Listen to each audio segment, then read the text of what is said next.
It was a golden afternoon in Dubai, the kind that made even the glass towers shimmer with pride. Inside a luxurious restaurant filled with laughter, crystal chandeliers, and the aroma of freshly baked bread, a moment was unfolding that would soon silence an entire room and change one life forever. A young waitress named Anna, her hands trembling slightly, held a basket of red and white roses close to her chest. Her green blouse was neatly pressed, though faint wrinkles betrayed the long hours she had worked. She approached a table where two sharply dressed men sat. One of them a well-known millionaire named Richard Morland, a man whose charm was matched only by his arrogance. As she softly placed the basket on the table, Richard laughed loudly, his voice cutting through the calm hum of conversation. "Sell me these roses for $100,000, he said, smirking as his companions chuckled. It was meant to be a joke, a careless display of wealth and ego. But what happened next would leave even the heart of a millionaire trembling. If you believe in kindness, respect, and the power of second chances, please take a moment to like this video, share it with your friends, and subscribe to the channel, because stories like this remind us that true worth has nothing to do with money." Anna forced a polite smile, though her heart sank. The laughter felt cruel, slicing through her quiet dignity. She wasn't used to being the center of attention, and certainly not like this. She wanted to walk away, but she needed this job desperately. Behind that composed smile was a story no one in the restaurant could see, a story written in tears and silent sacrifices. Just a few months earlier, Anna had been studying literature at a small university in Poland. Her dream was to become a writer, someone who told stories that healed hearts. But dreams don't pay hospital bills. When her mother fell critically ill, Anna left everything behind: her degree, her friends, her own life, to come to Dubai in search of work. The waitress uniform she wore wasn't just clothing, it was armor. Every polite smile hid exhaustion. Every good evening, sir, carried the weight of fear. Fear of losing her job, of being unable to send money home, of failing her mother, who was waiting for medicine she couldn't afford. Now, standing before a table of powerful men, she tried not to let the sting of humiliation show. The millionaire's words echoed in her ears. "Sell me these roses for $100,000. He thought he was being witty, that mocking a waitress would make him more charming to his guests. He didn't know that those roses weren't just decoration. They were part of a small initiative Anna had started, collecting leftover flowers from the restaurant's centerpieces each night and selling them cheaply to passers-by. The money she made was barely enough for a day's meal, but it gave her something priceless: dignity. Richard raised an eyebrow, noticing her silence. "What's wrong?" he asked, pretending to look curious. "Don't you want the deal?" His friends laughed again, raising their glasses. Anna looked him in the eyes and said softly, "Sir, these roses are not for sale. They're for someone who believes love still matters more than money."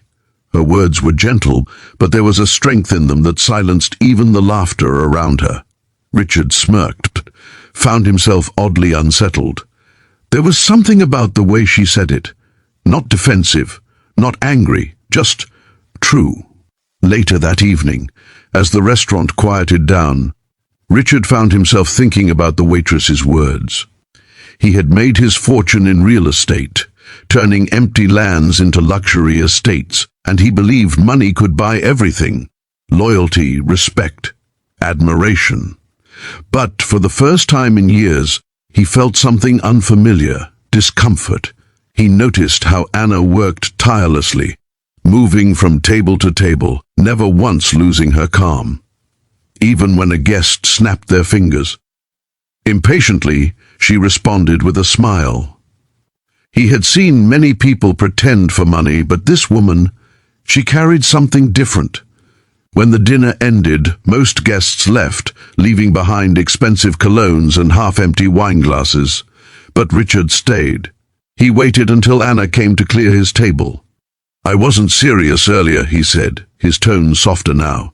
"About the roses, I was just joking." Anna nodded politely. "Of course, sir. No offense taken." But inside, she wished she could say more. She wanted to tell him how that single joke had reminded her of every time she was looked down upon, every time someone treated her like she was invisible. But she held back. It wasn't worth it. She turned to leave, but Richard stopped her. "Tell me," he said, "why do you sell flowers after work?" Anna hesitated. Then she told him about her mother, the hospital bills, and the small bouquet stand she ran at night outside the restaurant. Her voice trembled, not because she wanted pity, but because it was painful to remember the life she had left behind. Richard listened quietly, for once without interruption. He saw the way her eyes glistened, not with tears, but with determination. And something inside him cracked. The next evening, Richard returned to the restaurant, alone this time. He spotted Anna arranging fresh roses at the counter. Walking over, he said simply, "I'd like to buy your roses." She looked up, surprised. "All of them?" she asked. He nodded. "Yes, all of them." Anna smiled faintly. "That would be 150 dirhams, sir." Richard shook his head. "No, I want to buy them for what I said yesterday." Her expression froze. "I don't understand," she said quietly. He placed a check on the table. It was written for $100,000. "I was a fool yesterday," he said, his voice barely above a whisper. "You reminded me that some things can't be mocked. Your strength, your kindness, they're worth more than every deal I've ever made." Anna stared at the check, unable to speak. Her hands trembled as tears welled in her eyes. "I can't accept this," she whispered. Richard smiled. "You're not accepting it for you. You're accepting it for your mother. For hope." The restaurant had grown quiet. A few waiters had stopped to watch. Even the chandelier's reflection seemed to shimmer differently. Anna held the basket of roses tightly against her chest, overwhelmed. "Thank you," she said finally, her voice cracking. "I don't know what to say." "You don't have to," he replied. "Just promise me one thing. When you write your book someday, make sure you remind people like me that money means nothing without kindness." A month later, Anna returned home to Poland. Her mother's treatment began immediately, funded entirely by that unexpected act of redemption. Richard never saw her again, but every year on that same date, he sent a bouquet of roses to the restaurant, half red, half white, with a note that read, "For the girl who taught me what real value is." As time passed, Anna fulfilled her dream of becoming a writer. Her first book was titled The Price of Roses. It wasn't about money or luxury, but about humanity, about how one act of compassion can echo across lives. The final line of her book read, "We all bloom differently, but kindness is the sunlight that makes us grow." Years later, when Richard read that line in a bookstore, he felt tears sting his eyes.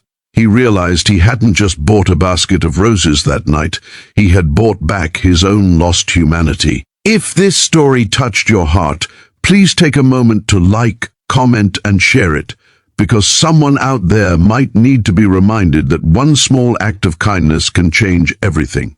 Special request, before you leave, comment below. Kindness still matters. Let's fill the comments with light and hope.